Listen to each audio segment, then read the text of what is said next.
L'évangile de ce 32e dimanche du temps ordinaire de l'année B fait partie des passages, des extraits de l'évangile qu'il faut absolument connaître. Il faut absolument connaître cet évangile, donc il faut le retenir à partir d'aujourd'hui, parce qu'il représente le paradigme de la foi chrétienne. Qu'est-ce que le christianisme ? Le christianisme comme manifestation de la vérité ultime.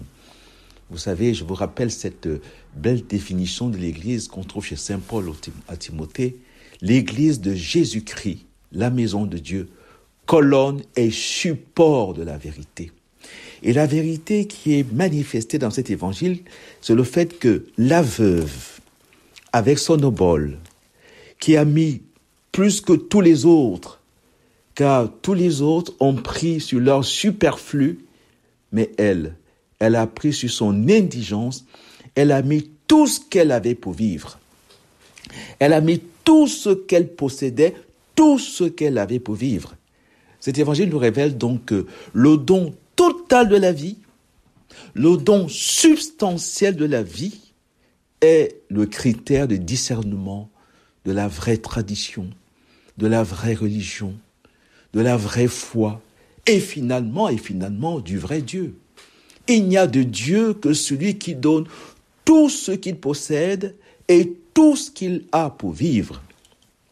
L'évangile est donc divisé en deux parties. Première partie, c'est une mise en garde. Je vous la lis. En ce temps-là, dans son enseignement, Jésus disait aux foules, « Méfiez-vous des scribes qui tiennent à se promener en vêtements d'apparat et qui aiment les salutations sur les places publiques, les sièges d'honneur dans les synagogues et les places d'honneur dans les dîners. Ils dévorent les biens des veuves et pour l'apparence, ils font de longues prières, ils seront d'autant plus sévèrement jugés. » C'est très subtil ce passage de l'Évangile. Il dénonce le fait que tous ceux qui ont une responsabilité, qu'elle soit politique, qu'elle soit religieuse, qu'elle soit familiale, qu'elle soit traditionnelle, quel que soit le domaine de la vie, ceux qui ont à exercer l'autorité, on les reconnaît, les vrais, par le fait qu'ils donnent leur vie pour ceux dont ils ont la responsabilité. Ils ne profitent pas de ceux dont ils ont la responsabilité. Au contraire, ils donnent leur vie. Méfiez-vous des scribes. Au-delà des scribes, méfiez-vous de tous ceux qui se prennent pour des maîtres, pour tous ceux qui se prennent pour des éclaireurs, des responsables, pour tous ceux qui ont à exercer une quelconque autorité, quel que soit le domaine. Sont-ils là pour donner leur vie, pour donner tout ce qu'ils possèdent, ou sont-ils là pour profiter de ceux dont ils ont la responsabilité? Vous voyez, on devrait avoir peur, quelque part, de vouloir être un homme politique. Un homme politique est celui qui donne sa vie pour ceux dont il a la responsabilité. Car elle a mis, la veuve, contrairement à ceux qui veulent les places d'honneur, ils aiment les salutations sur les places publiques, les sièges d'honneur dans les synagogues, dans les places d'honneur, dans les dîners, ils dévorent les biens des veuves. Vous voyez comment c'est presque ce que nous voyons autour de nous. La politique, la res publica, depuis le fait de donner ma vie, quel que soit le domaine, quel que soit le domaine, même au point de vue religieux. Suis-je là pour donner ma vie ou suis-je là pour profiter? Le bon berger donne sa vie pour ses brebis. Le mauvais berger profite. Il se croule la laine des brebis. Il boit le lait des brebis. Il mange la chair des brebis. Il vend les brebis pour avoir de l'argent. Malheureusement, vous voyez autour de nous, vous voyez, Jésus est donc celui qui est venu manifester la vérité, la beauté de la responsabilité vis-à-vis des autres, quel que soit le domaine. Le bon curé donne sa vie, tout ce qu'il a. Il ne cherche pas à avoir la place d'honneur, il ne cherche pas à dévorer les biens des veuves. L'homme politique, pareil, ils cherchent pas à avoir les habits d'apparat, à aimer les salutations sur les places publiques. Jésus est quand même un révolutionnaire, parce que quand on regarde ce qui se passe autour de nous, c'est quand même très contraire à ce que dit l'Évangile, dans tous les domaines sans exception. Vous voyez, un responsable religieux, un pasteur, un évêque, est celui qui est capable de donner sa vie. Alors, lisons la deuxième partie, qui est finalement l'antithèse de la première, qui est une dénonciation de ce que font les hommes, que ce soit, vous voyez, même les grands philosophes. On va les distinguer, le bon philosophe, le bon maître, est celui qui donne sa vie, et non celui qui profite des autres, même de leur ignorance. Alors, lisons l'Évangile. La deuxième partie, c'est vraiment l'Évangile. C'est-à-dire, cette doctrine, comme dirait Thomas d'Aquin, une autre doctrine était-elle nécessaire en plus des disciplines philosophiques? Réponse oui. Parce que passer des disciplines philosophiques à cette nouvelle doctrine, c'est entrer dans ce critère unique. Le critère, la seule vérité et le don de la vie. On verra donc comment cela va se manifester dans tous les domaines. D'ailleurs, lisons.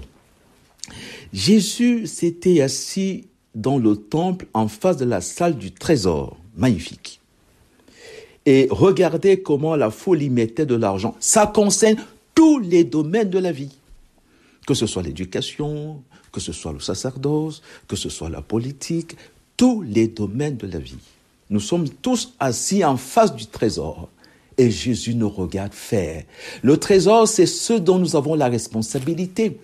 D'abord, c'est complètement nouveau.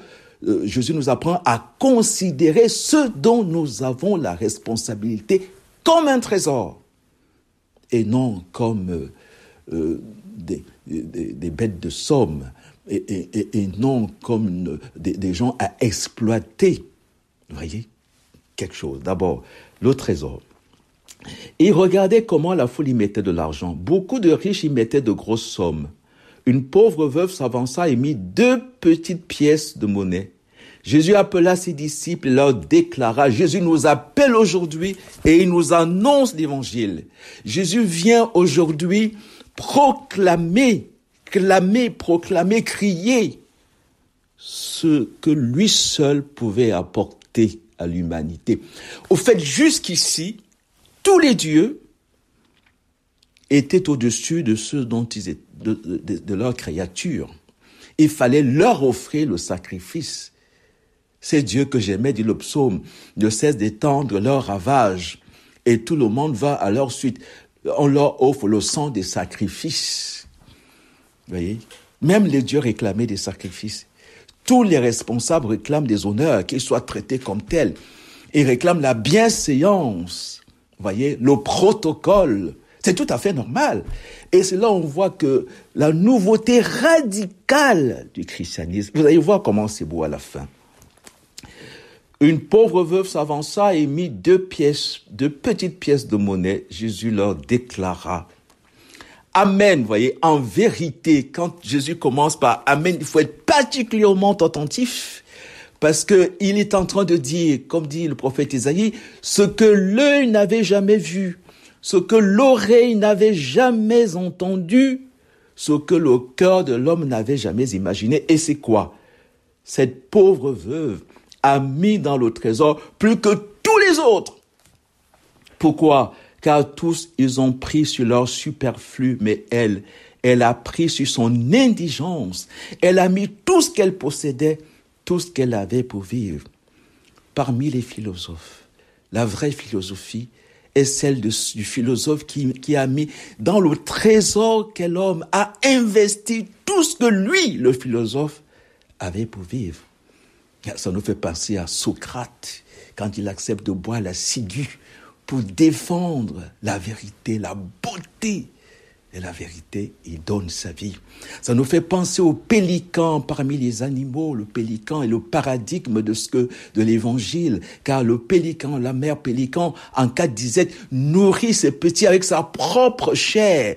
Elle met tout ce qu'elle a dans le trésor que sont ses enfants, tout ce qu'elle a pour vivre. On peut citer d'autres qui ont été de vrais hommes politiques, qui ont mis dans le trésor, qui ont mis à la disposition du peuple tout ce qu'ils avaient pour vivre. Et parmi les dieux, quel est le seul vrai Dieu? Au fait de cet évangile, la question c'est, quel est le véritable Dieu? Le véritable Dieu est celui dont la veuve de cet évangile et son obole sont la manifestation, le trésor, l'image, l'icône parmi les dieux. Quel est celui qui a mis tout ce qu'il avait pour vivre dans son trésor? Si ce n'est le Dieu de Jésus-Christ, qui a donné sa vie. Alors, il est dit que la pauvre veuve, elle a mis 2 piécettes. Le Père a donné le Fils et le Saint-Esprit dans son trésor que nous sommes pour nous racheter. Le Père, dès la création, nous a fait à son image et à sa ressemblance. Et dans la rédemption, il est venu nous dévoiler ce qu'il avait fait lors de la création pour nous les hommes et pour notre salut. Il a donné ces 2 piécettes, son Fils et le Saint-Esprit. On ne reconnaît un vrai Dieu, un vrai philosophe, un vrai homme d'affaires, un vrai homme politique. Tout leader se reconnaît par le don qu'il fait de sa propre vie. Le bon berger, le bon pasteur donne sa vie pour ses brebis. Par le don qu'il fait de ça. Le vrai philosophe, Socrate, donne sa vie. Parmi les animaux, l'animal le plus extraordinaire, la femelle du pélican. Parmi les dieux, le Dieu de Jésus-Christ, qui a donné ses 2 piécettes. Tout ce qu'il avait pour vivre. Il a donné son Fils. Il a donné son Esprit pour nous sauver. La veuve de cet évangile et son obole sont donc l'icône du Dieu Trinité, le seul vrai Dieu. Parce que le vrai Dieu se reconnaît au don qu'il fait de sa propre vie. Car tous, ils ont pris sur leur superflu, mais elle, comme Dieu seul l'a fait.